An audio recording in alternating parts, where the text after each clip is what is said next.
Palagi siyang may luha sa mata. Ayan yung mata namin ngayong umaga. Hindi naman lahat ng oras eye drops yung ginagamit ko. Kailangan din natin linisin ng wipes yung kanilang mga mata para hindi naman sila mukhang gus-gusin.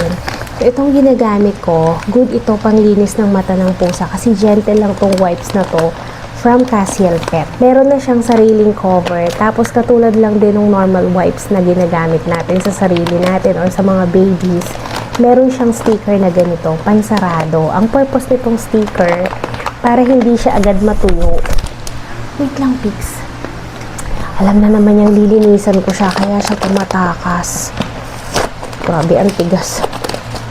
Pakita ko sa iyo kung gaano kalapad to ha. Pwede to pampunas ng paa ng pet mo, pampunas ng puwet, pampunas ng kung anumang part ng katawan nila na nadumihan.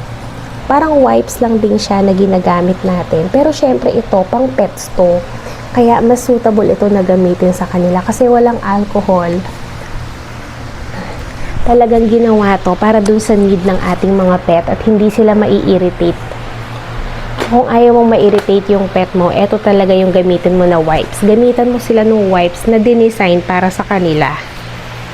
Yan, ayaw niya talaga to eh.